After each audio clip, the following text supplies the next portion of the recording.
let's grab our basic instructions before leaving Earth, and let's see what the Creator, Father God, has in store for us today. Let's look at Ezekiel 46. Thus saith the Lord God, the gate of the inner court that looketh towards the east shall be shut the 6 working days, but on the Sabbath it shall be open, and in the day of the new moon it shall be open. The prince shall enter by the way of the porch of that gate without, and shall stand by the post of the gate, and the priest shall prepare his burnt offering and his peace offering. But he shall worship at the threshold of the gate when he shall go forth, but the gate shall not be shut until the evening. Likewise the people of the land shall worship at the door of the gate before the Lord in the Sabbath and in the new moon. I don't know. But okay, the gate is supposed to be open, and it's supposed to be shut at the evening. Right, so churches, they have their morning worship, and then they have their evening worship, which is way past dark when they get home. Alright, and the burnt offering that the prince shall offer unto the Lord on the Sabbath day shall be 6 lambs without blemish, and rams without blemish. And the meat offering shall be an ephod for a ram, and the meat offering for the lamb, as he shall be able to give, and a hin of oil to an ephod.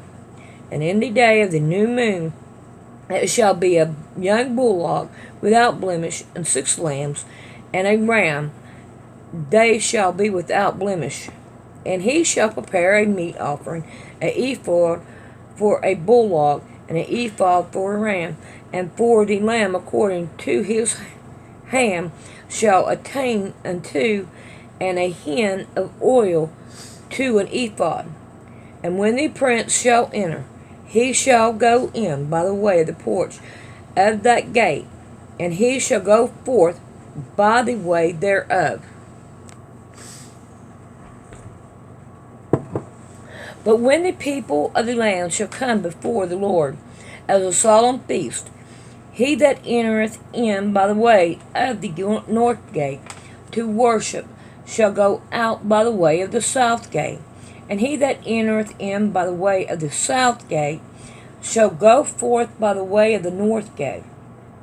He shall not return by the way of the gate whereby he came in, but shall go forth over against it.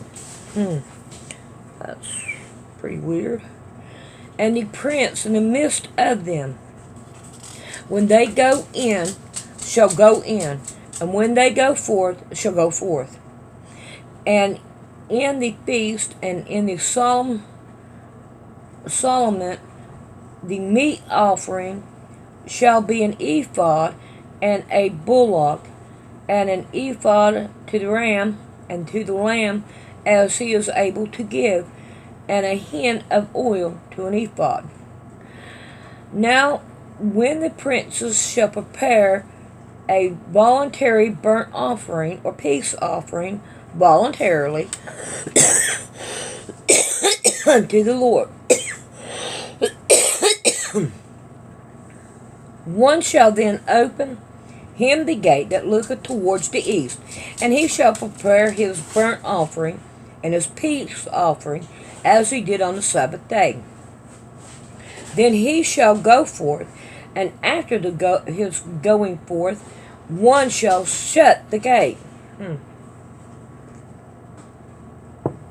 Thou shalt daily prepare a burnt offering unto the Lord of a lamb of the first year without blemish.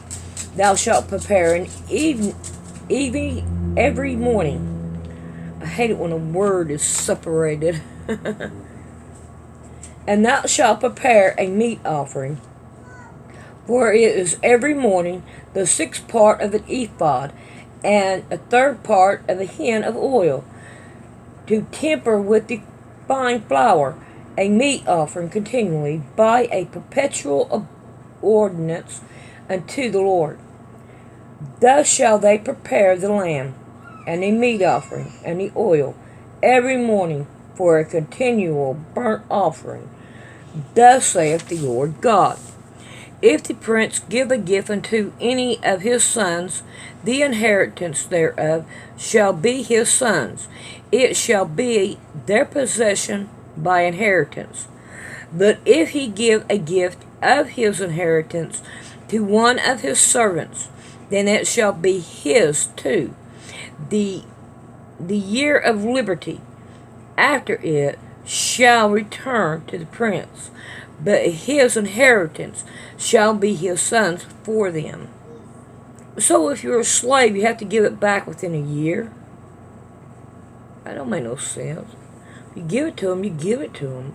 I don't understand that, but okay, if that's, he's the one making it. Moreover, the prince shall not take of the people's inheritance by oppression. Oh, but they have. To thrust them out of the possessions, but he shall give his son inheritance out of his own possession, that my people be not scattered every man from his possession. After he brought me through the entry, which was at the side of the gate, and to the holy chambers of the priests, which looked towards the north, and behold, there was a place on the two sides westward. Then he said unto me, This is the place where the priest shall boil the trespass offering and the sin offering, where they shall bake the meat offering, that there bear them not out into the utter court, to sanctify the people. Then he brought me forth into the utter court, and caused me to pass by the four corners of the court. And behold, in every corner of the court there was a court. Okay. In the four corners of the court they were courts joined, a 4 cubit long and 30 broad.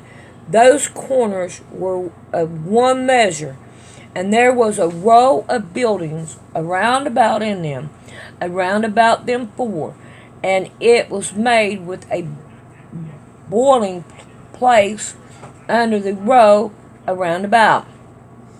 Then said he unto me, These are the places of them that boil, where the ministers of the house shall boil the sacrifice of the people. Ezekiel 47. Afterwards he brought me again into the door of the house, and behold, waters issue out from under the threshold of the house eastward. For the forefront of the house stood towards the east, and the waters came out from under the right side of the house and the south side of the altar. Then brought he me out of the way of the gate northward, and led me about the way without unto the utter gate by the way that looketh eastward. And behold, there ran out waters on the right side. And when the man that had the line in his hand went eastward, he measured 1,000 cubits, and he brought me through the waters. The waters were to the ankles. Again he measured 1,000, and brought me through the waters to the knees. Again he measured 1,000, and brought me through the waters to the loins. Afterwards he measured 1,000, and it was a river that I could not pass over, for the waters were risen, waters to swim in, and a river that could not be passed over. And he said unto me, Son of man, hast thou seen this? Then he brought me, and caused me to return to the bank of the river. Now when I had returned, behold, at the bank of the river were very many trees on one side and on the other. Then said he unto me, These waters issue out towards the east country, and go down to the desert, and go into the sea, which being brought forth unto the sea, the waters shall be healed. And it shall come to pass that everything that liveth, which moveth, with whatsoever the river shall come, shall live. And there shall be a very great multitude of fish, because of those waters shall come thither. For they shall be healed, and everything shall live whither the river cometh. And it shall come to pass that the fishes shall stand upon it from En Gad even to En Engalim. They shall be a place to spread forth nets. Their fish shall be according to their kind, as the fish of the great sea, exceedingly many. But the mire places whereof and the marshes thereof shall not be healed. They shall be given to salt. And by the river, upon the banks thereof, on this side and on that side, shall grow all trees for me. Those leaves shall not fade, neither shall the fruit thereof be consumed.